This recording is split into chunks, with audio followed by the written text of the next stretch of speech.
Goed, dit bring my by die tweede D en dit is doelgerigtheid.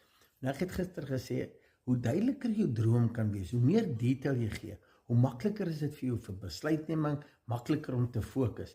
En dis juist die ding, hoe makliker dit gebeur, hoe meer doelgerig kan jy na daai droom toe werk. Kan jy al jou vermoë inspann om by daai doel uit te kom. As jy dink aan jou finansies, dan dink jy baie meer doelgerig aan die droom. Dit wat jy dink, dit wat jy praat, hoe jy voel, kan jy baie meer inrig om daai doel te bereik.